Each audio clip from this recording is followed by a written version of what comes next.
All right, so we're doing this. This is the first episode to my podcast. This has been something on the back burner for quite some time, and today's the day, guys. It's transpiring in this way. So last year, I went on a spiritual trip. I went for pilgrimage as well, and then I met up with my mentor, and a lot of things transpired from that.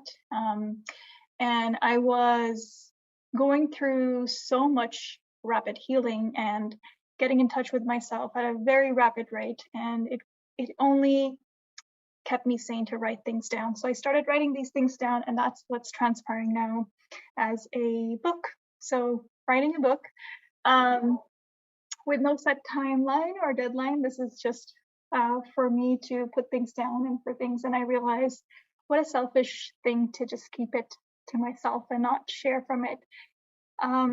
Today is Bella Let's Talk Day. And I thought this would be the perfect day to break through. So I'm going to be reading from my book, one of the chapters. This is not in order. This is one of the later chapters.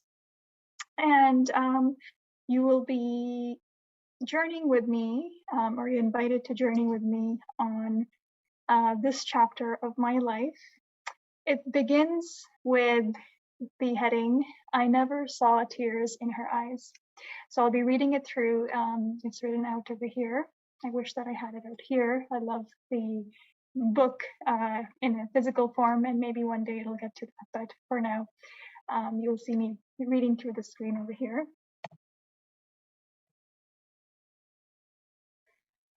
At age 18, I moved out of the care of my parents to Canada for my undergrad. It was more of a running away. I was so eager to finally be away from a home where parents lashed out at each other at any given opportunity, and the only moments of peace were my nights. I often stayed up at night to enjoy the silence. Or I'd find a dark, silent corner around the house to just get a few moments of peace to myself, usually in the drawing room where no one was permitted unless guests arrived. I would visit them for about 2 weeks, but never got to spend much time of my adult life with them. I never wanted to. I knew hell would break loose within a few days, and I hated being back in the same vicious cycle. On one such visit, I left within 7 days, feeling so much internal pain, it numbed me. I remember being driven to the airport by my dad, who was asking me to reconsider, but I felt so out of my body I couldn't feel my arms or legs, or the fact that my body was touching the car seat. My parents had pointed blame at each other for my entire life, and I was stuck trying to constantly figure out who was right and who was wrong. I grew up sick of this tug of war and just drowned myself in my books. At that time, J.K. Rowling, Robin Cook, and Dan Brown were my parents. The only time my parents would stop going down at each other's throats was when I'd be studying. So I studied the hell out of my brains, often blasting Why I Become So Numb by Linkin Park on my headphones. Nevertheless, I excelled in my school and then in my country, but it meant nothing to me. I started journaling perhaps when I was in grade 7 and dabbled with sketching and painting. I had a creative mind and soon turned to writing poetry and into self-discovery. I suppose I felt the father-daughter connection always and would begin to favor Dad even when it made no sense. Mom remained emotionally disconnected and it was hard to be around her or favor her. This turned into hate and growing distance years later. Our parents would feed us hate against each other, sometimes indirectly by their body language and expressions, other times directly by verbal vomit. I remember 2 particular instances where Dad said, Your mother is sick psychologically, so don't mind her. And Mom would say things like, This man suffers from an inherited problem. It wasn't until I began resolving these hurts did I begin to see the individual truths. My mother had been wronged and was stuck in her past pains that I didn't hear of till I spent the longest time as an adult with her in these 4 months in Pakistan at the age of 32. Not that anything changed in them this time. They were still the parents who pretty much at this point detested each other. In fact, prior to my trip, Dad had sent me a long message stating he was considering a divorce. Not that he hadn't said this many times before. I remember we sat in a circle on the massive Persian carpet in my parents' room, and my mom started taking off her rings, and Dad began by saying something like, "We will always be your parents, but this isn't working." Another time, I remember him coming up to me saying, "I'll always be your dad and your mother." The happy family I would picture together in my thoughts during these late nights would fall apart again and again. The pain was never ending. I turned religious as a kid. My parents would proudly say, "We never had to ask her to pray." I started diving deep into religious texts and would attend after school religious classes and such. I thought, if I became the best person religiously, then the God that is capable of everything would be happy with me and fix my parents. Yep, I had learned that I was not enough from a very young age. This showed up in me as the overachiever and people pleaser I was. A wound this deep into childhood showed up in my life as trust issues, a wounded feminine, and a wounded masculine. I formed a belief that women were always weak and to be strong meant to be more masculine. So I took on a tomboyish appearance and attitude, suppressed my feminine self that later showed up as debilitating menses pain, mistrust in any women around me, and the debt of my creative expression. I would attract wounded masculine men as partners that would then affirm the very wound I had. My parents had trust issues with each other and never shared financials. In fact, they did everything to hide it from each other. My dad won the millionaire lottery, and my mom found out when friends of his called home to congratulate her. Mom would ask us for a part of our EV so she could meet some of her needs. Seeing this led me to believe money was evil and had to be protected. I tried to rid myself of any money I had in excess, often giving it off as donation. These money wounds thwarted the way I wanted to be successful in my career and business. After I met my guru, my spiritual mentor, it probably took over 10 years of inner work before I reached a place where I could forgive myself and free the kid inside of me who held herself responsible for unhappy parents. I finally then reached a place of love and care for myself. I finally built strength and self worth and could step back into a peaceful and loving relationship with my parents.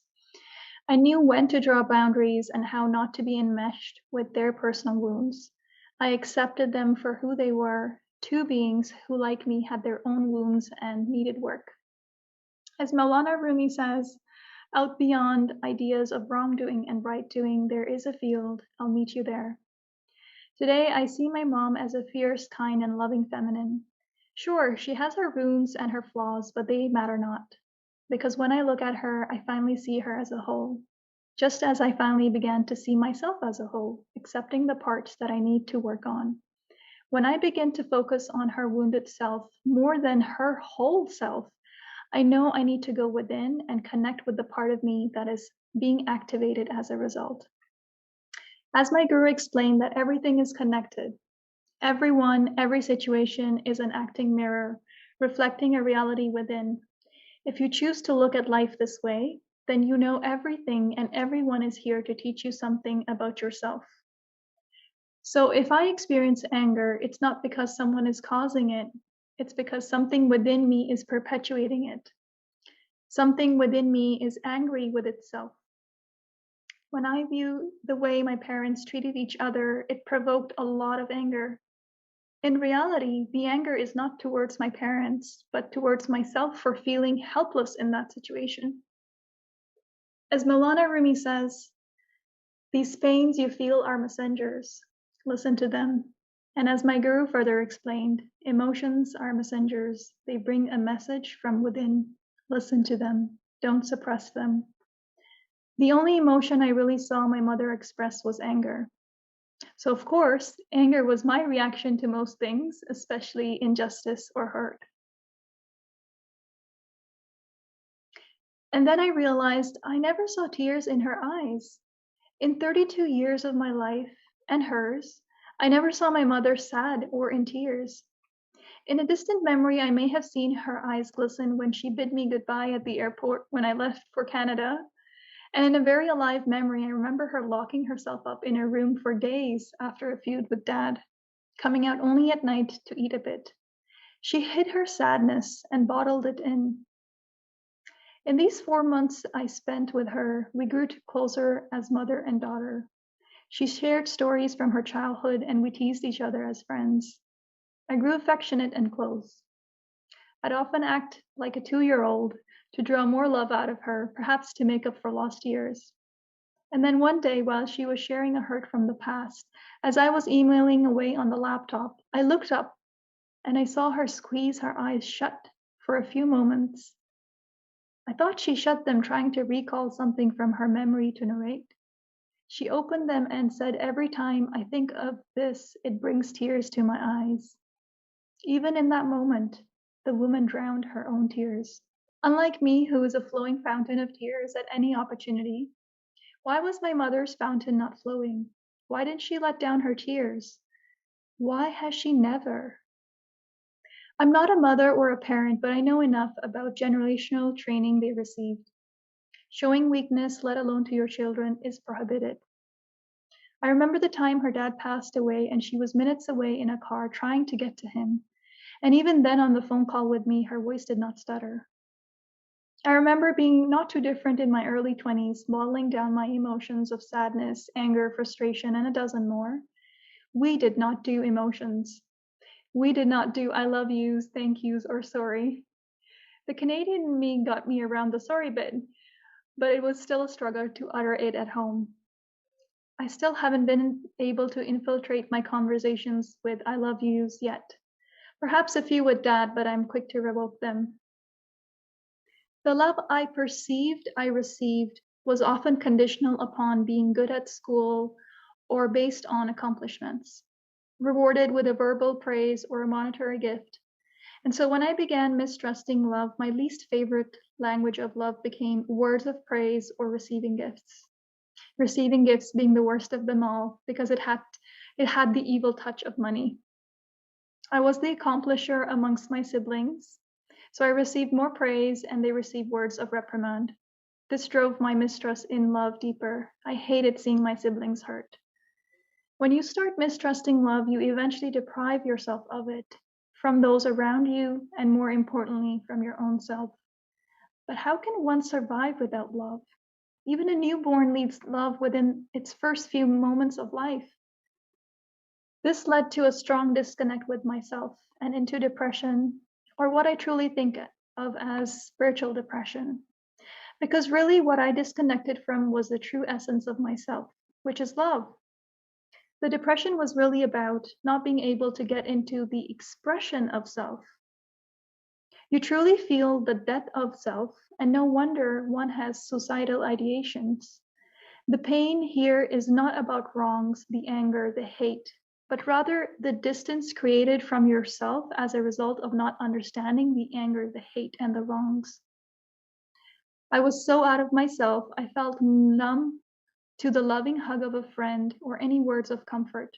Your emotions were a call from within, from your essence, to reconnect to yourself, to pay attention to a part of you that was experiencing something, to give it your care and understanding. But I was never taught this till I met my guru. I was always taught otherwise, to shut them down.